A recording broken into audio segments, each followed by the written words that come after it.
मेरे चाचू मुझे बचपन से ही बहुत पसंद थे और मैं अपने अम्मी और अब्बू से भी ज्यादा उनके बेहद करीब थी। आहिस्ता आहिस्ता मैं बड़ी होती गई और मेरी और मेरे चाचू की दोस्ती भी गहरी होती चली गई। इस वक्त मैंने नई नई जवानी में कदम रखा था और अपनी सहेलियों से मर्द और औरत के बीच के रिश्ते के बारे में नई नई बातें सुनी थी। चाचू से दोस्ती इतनी गहरी थी कि मैं अपने चाचू से हर बात शेयर कर लेती थी और मुझे चाचू से बातें करके बहुत ज्यादा सुकून मिलता था। फिर एक रात अम्मी अब्बू घर पर नहीं थे तो चाचू के सर में बहुत ज्यादा दर्द था। चाचू ने मुझे कहा, अंजलि जरा चाय बनाकर मेरे कमरे में ले आओ। मैंने जल्दी से चाय बनाई और चाचू के कमरे में चली गई। चाचू ने चाय साइड टेबल पर रखने को कहा। मैं चाय टेबल पर रखकर वापस जाने लगी थी कि चाचू ने मुझे पकड़ लिया और कहने लगे कि आज घर पर कोई भी नहीं है, तुम्हें अपने कमरे में डर लगेगा, इसलिए आज मेरे पास ही लेट जाओ। मैं तुम्हें एक वीडियो दिखाता हूं। चाचू ने मुझे अपने बिस्तर पर लेटने को कहा। मैं चाचू के बिस्तर पर लेट गई। चाचू मुझे वीडियो दिखाने लगे।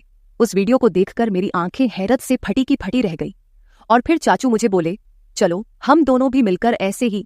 हेलो दोस्तों, स्वागत है आप सभी का हमारी एक और रोमांचक कहानी में। उम्मीद करती हूं कि आपको यह कहानी बेहद पसंद आएगी। मेरा नाम अंजलि है और मेरी उम्र 15 साल है। अभी मैंने 9th क्लास पास की है। मुझे पढ़ने का बहुत शौक था, लेकिन मेरे अब्बू मेरी पढ़ाई के खिलाफ थे। मैंने अम्मी और चाचू से कहा कि मैं आगे पढ़ना चाहती हूँ, तो आप दोनों प्लीज मेरी मदद करो और मेरे अब्बू को राजी करो। अम्मी ने अपनी तरफ से बहुत कोशिश की, लेकिन अब्बू नहीं मान रहे थे, क्योंकि उनका कहना था कि आजकल कॉलेज में पढ़ाई कम और आशिकी ज्यादा चलती है। तभी मेरे चाचू ने अब्बू को समझाया और एक तरफ से मेरी गारंटी ले ली कि मैं ऐसा कुछ भी नहीं करूंगी और सिर्फ पढ़ाई करूंगी। तब जाकर अब्बू मेरे कॉलेज जाने के लिए मान गए और चाचू से कहा कि आज से अंजलि की जिम्मेदारी तुम्हारी है। अगर उसने कुछ उल्टा सीधा काम किया जिससे इस घर और खानदान पर कोई दाग लगा, तो अंजलि के साथ साथ तुम्हारी भी खैर नहीं है। चाचू ने अब्बू से कहा कि भाईजान, आप फिक्र ना करें, मैं अंजलि की हर हरकत पर नजर रख लूंगा। मुझे इस वक्त पता नहीं था कि चाचू के दिल में क्या है और वह मेरी इतनी हिमायत क्यों कर रहे हैं, लेकिन मजे की बात तो यह हुई कि मैंने कभी सोचा ही नहीं था कि मेरी चाचू के साथ दोस्ती इतनी आगे तक चली जाएगी। फिर कुछ ही दिनों में चाचू ने मेरे साथ जाकर मेरे कॉलेज में दाखिला करवा दिया। पहले पहले तो मैं खूब दिल लगाकर पढ़ाई करने लगी और कॉलेज में किसी के साथ ज्यादा फ्री नहीं होती थी। जो भी कॉलेज में होता वह रात को मैं चाचू को घर आकर बता देती। चाचू भी मेरे साथ बहुत ज्यादा फ्री होने लगे थे और मुझे लगता कि वह मुझे बहुत अजीब नजरों से देखते हैं, क्योंकि मेरी चाची गांव में रहती थी और चाचू नौकरी के सिलसिले में हमारे घर पर ही रहते थे।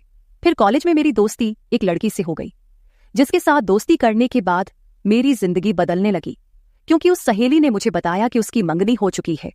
उसने मुझे एक दिन अपने मंगेतर से मिलवाया भी था। मेरी सहेली ने मुझे बताया कि हमारी अब शादी तय हो चुकी है, इसलिए हम दोनों अपने रिश्ते में पूरी तरह से खुल चुके हैं। हम दोनों में कोई पर्दा नहीं है। इसके बाद मैं अपनी सहेली से वह सब कुछ जानने की कोशिश करती, जिसे जानने की शायद मेरी अभी उम्र भी नहीं थी, या फिर मेरी उम्र ऐसी थी कि मैं यह सब बातें जानकर आसानी से गलत रास्ते पर चली जाती। और फिर ऐसा ही होने लगा। मुझे भी उन बातों में दिलचस्पी होने लगी। मेरी किसी लड़के से तो दोस्ती नहीं थी, इसलिए मैं जब भी ऐसी बातें सोचती तो मेरे दिमाग में खुद ब खुद चाचू का ख्याल आ जाता और फिर मैं अपने दिमाग को झटक देती और खुद को कहती कि अंजलि, यह सब क्या है? ये क्या बेहुदा बातें सोच रही हो? वह मेरे चाचू हैं, लेकिन फिर चाचू की बातें और उनका रवैया भी मेरी इस सोच को बढ़ावा देता रहता था। लेकिन चाचू के दिल की बातें मैं अभी तक जान नहीं पाई थी। कभी कभी तो मुझे लगता था वह भी शायद मेरे बारे में यही सब सोचते होंगे, लेकिन कभी कभी उनका रवैया मुझसे बहुत ज्यादा सख्त हो जाता था और वह मुझे याद दिला देते थे कि तुम्हारे अब्बू कितने सख्त हैं और अगर तुमने कोई भी गलती की तो तुम्हारे साथ साथ मेरा भी बुरा हाल कर देंगे। उनकी यह बातें सुनकर मैं खुद को कंट्रोल करती, लेकिन कहते हैं ना कि जवानी तो अंधी होती है।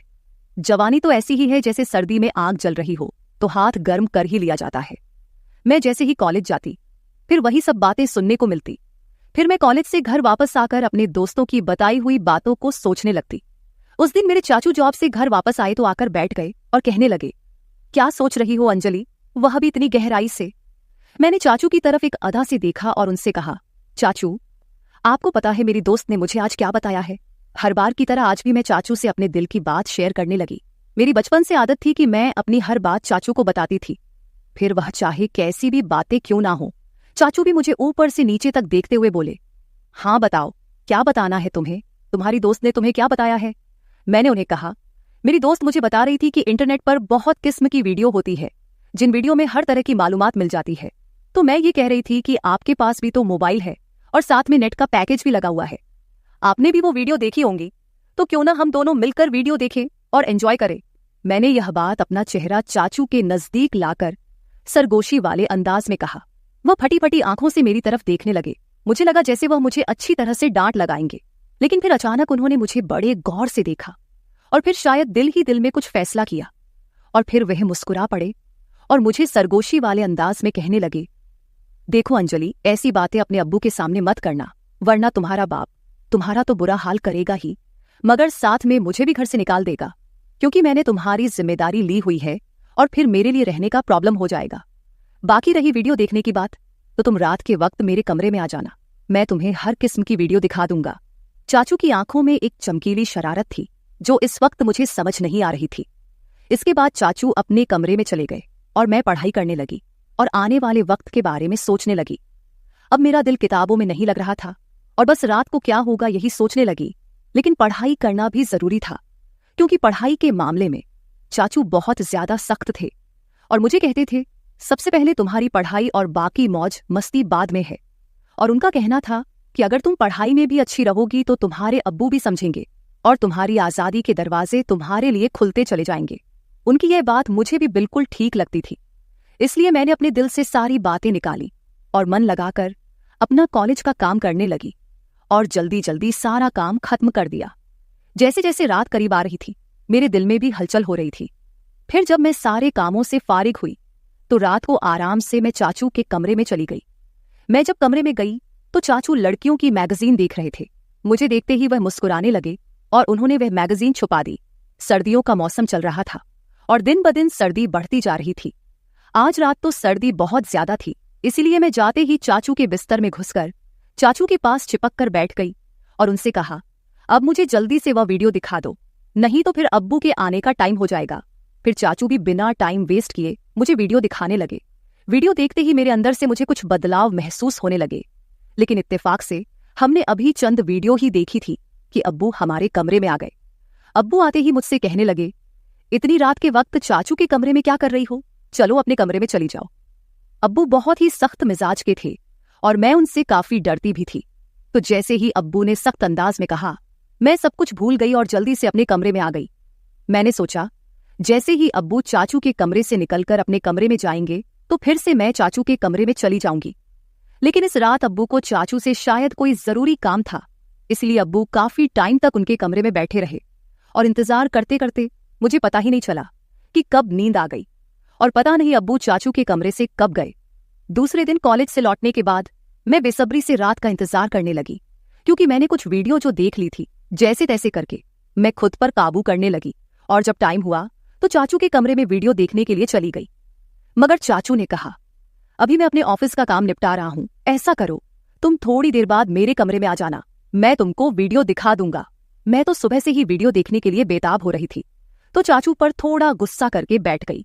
मेरे मोबाइल में नेट का पैकेज लगा हुआ था, तभी मेरे मोबाइल पर किसी नए नंबर से मैसेज आया। उसकी भेजी हुई तस्वीर देखकर मेरी आंखें फटी की फटी रह गई। मैं अभी तक उस तस्वीर को देख ही रही थी कि उस आदमी के मैसेज आने लगे। वह काफी रोमांटिक अंदाज में चैट कर रहा था। मैं तो पहले ही बेताब थी, तो मैं भी उसी अंदाज में जवाब देने लगी। फिर मुझे ख्याल आया कि यह बात मुझे चाचू को बतानी चाहिए। मैं फौरन चाचू के कमरे में आई, लेकिन उनके कमरे का दरवाजा बंद था। तब मैं अपने कमरे में वापस आ गई और उस अनजान लड़के से वैसे ही बातें करने लगी।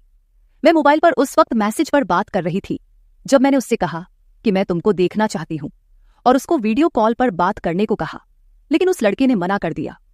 उस टाइम मैं अपने कमरे से बाहर निकली तो मेरी नजर चाचू पर पड़ी। वह इस वक्त अपने कमरे से निकलकर सीढ़ियां चढ़ते हुए छत पर जा रहे थे और उनके हाथ में मोबाइल था। मुझे हैरत हुई कि वे रात के इस वक्त छत पर क्यों जा रहे हैं। रात के 12 बज रहे थे, मुझे नींद भी नहीं आ रही थी, लेकिन मेरे दिमाग में यह शक आ गया था कि कहीं चाचू ही तो मुझे नए नंबर से मैसेज तो नहीं कर रहे हैं। खैर, मैं यही बातें सोचते सोचते अपने चाचू के ख्यालात में पता नहीं कब नींद की वादियों में खो गई और एक ख्वाब देखा जिसमें चाचू मेरे साथ थे और बोल रहे थे किसी काम को करने के लिए।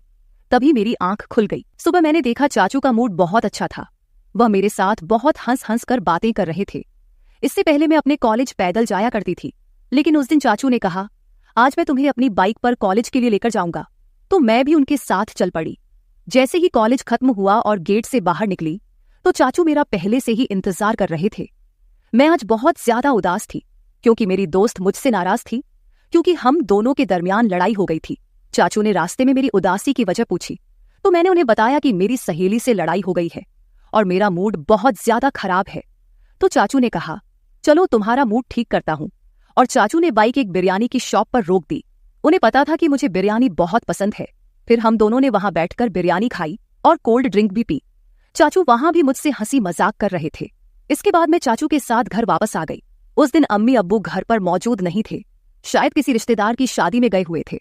तो चाचू मुझसे पूछने लगे कि तुमने मुझसे दोबारा से वह वीडियो देखने को क्यों नहीं कहा। तो मैंने उन्हें बताया कि मैंने तो पहले से ही देख ली है। चाचू एकदम से चौंक कर मेरी तरफ देखने लगे और बोले, वो कैसे देखी? तुम्हारे पास तो सिर्फ सिंपल पैकेज होता है। उन्होंने सख्त अंदाज में पूछा था। मैंने उन्हें बताया कि मेरा एक नया दोस्त बना है, उसने भेजी थी। मैं रात को आपको बताने के लिए आई थी मगर आप सो रहे थे। जब चाचू ने यह सुना तो गहरी सोच में डूब गए। वह बोले, तुम अभी जाओ और अपने कपड़े चेंज करके आ जाओ। मैं अपने कमरे में चली गई। जब मैं वापस आई तो देखा कि चाचू मेरे मोबाइल पर कुछ तलाश कर रहे थे। मुझे अपनी तरफ बढ़ता हुआ देखकर चाचू ने मेरा मोबाइल टेबल पर रख दिया और फिर हम दोनों ने एक साथ मिलकर खाना खाया। मैं खाना खाते वक्त चाचू की तरफ देखती तो मुझे लगता कि चाचू मुझे अजीब निगाहों से देख रहे हैं। मुझे ऐसा लग रहा था कि वह मुझसे कुछ कहने की कोशिश कर रहे हैं मगर वह कह नहीं पा रहे थे। मैं दिल ही दिल में सोचने लगी, चाचू अब कह भी दो ना, मैं आपको मना नहीं करूंगी। फिर मेरी नजर चाचू के चेहरे से हटकर अपने मोबाइल पर पड़ी, क्योंकि मैं आज भी उस अनजान लड़के के मैसेज का इंतजार कर रही थी। उसने अभी तक मुझे मैसेज नहीं किया था और चाचू भी फिलहाल कुछ कहने को चाह रहे थे। तभी मैंने मोबाइल उठा लिया और खुद ही उस नंबर पर मैसेज करने लगी, मगर मेरे चाचू ने मेरे हाथ से मोबाइल छीन लिया। मुझे लगा शायद उन्हें जलन हो रही है। तभी चाचू ने कहा, अंजलि, खाना खाते वक्त मोबाइल इस्तेमाल करना बिल्कुल भी अच्छी बात नहीं है, इसलिए मोबाइल मुझे दे दो। उन्होंने यह कहते हुए मेरा मोबाइल अपने पास ही रख लिया। मैंने जल्दी जल्दी खाना खत्म किया और चाचू से कहा, अब तो मेरा मोबाइल मुझे वापस कर दो। तब उन्होंने कहा, दे दूंगा, अभी तुम ऐसा करो कि बर्तन समेटकर मेरे कमरे में आ जाओ। मैं तो खुश हो गई कि शायद जलन में आकर आज चाचू मेरी ख्वाहिश को पूरा जरूर करेंगे। मैंने ऐसा ही किया। जल्दी जल्दी बर्तन समेटे, फिर कॉलेज का काम भी खत्म किया और रात के 11 बज रहे थे जब मैं चाचू के कमरे में आई और उनसे कहने लगी, अब तो मुझे मेरा मोबाइल दे दो, मुझे उस दोस्त से बात करनी है। चाचू ने कहा, मेरे सर में बहुत ज्यादा दर्द हो रहा है, जाओ पहले मेरे लिए अच्छी सी चाय बनाकर लाओ। मैं चाय बनाने चली गई। कुछ देर बाद मैं चाय बनाकर कमरे में आई और चाय टेबल पर रख दी और मुड़कर जाने ही लगी। तभी चाचू ने मुझे बाजू से पकड़ लिया और बोले, आज घर में कोई भी नहीं है, तुम्हें अकेले सोने में डर लगेगा, आज रात तुम मेरे कमरे में ही रुक जाओ।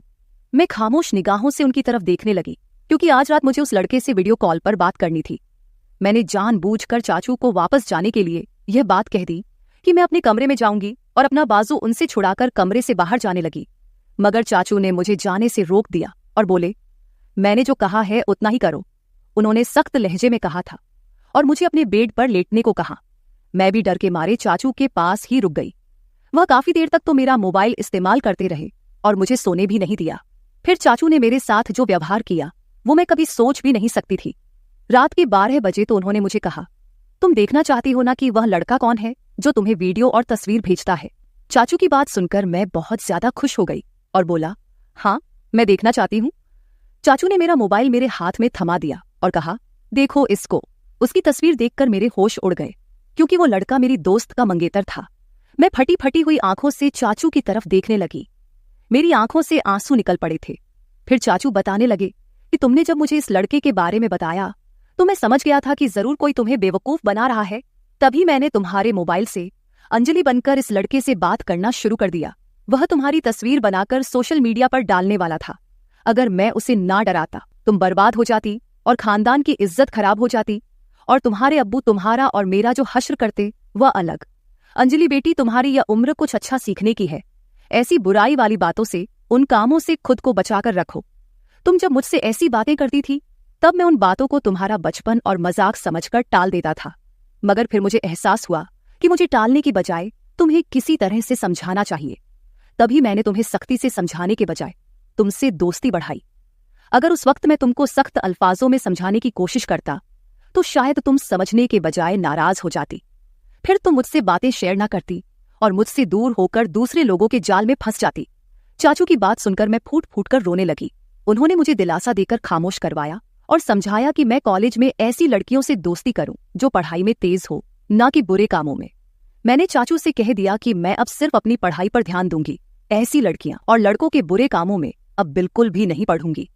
दोस्तों, आज के दौर में माँ बाप अपने बच्चों को अपने साथ हर बात शेयर करने की इजाजत नहीं देते। ये उनके साथ बहुत बड़ी नाइंसाफी है। बच्चों को अच्छे और बुरे काम की तमीज सीखनी चाहिए और स्कूल या कॉलेज में किसी भी तरह की कोई भी हरकत हो तो अपने माँ बाप के साथ शेयर करनी चाहिए, ताकि फ्यूचर में आने वाली मुश्किलों से बचा जा सके। हर माँ बाप को अपने बच्चों को सही और गलत में फर्क बताना चाहिए और उनके हर कदम पर नजर रखनी चाहिए, ताकि अंजलि की तरह उनकी और उनके घर वालों की इज्जत महफूज रहे। तो मेरे प्यारे दोस्तों, इस मामले में आपकी क्या राय है, कमेंट करके जरूर बताएं। अगर आप ऐसी ही और भी इंटरेस्टिंग और रोमांटिक कहानियां सुनना चाहते हो तो चैनल को सब्सक्राइब जरूर कर ले और बेल आइकन ऑन कर ले, ताकि आपको मेरी आने वाली नई वीडियो की सूचना तुरंत मिल सके।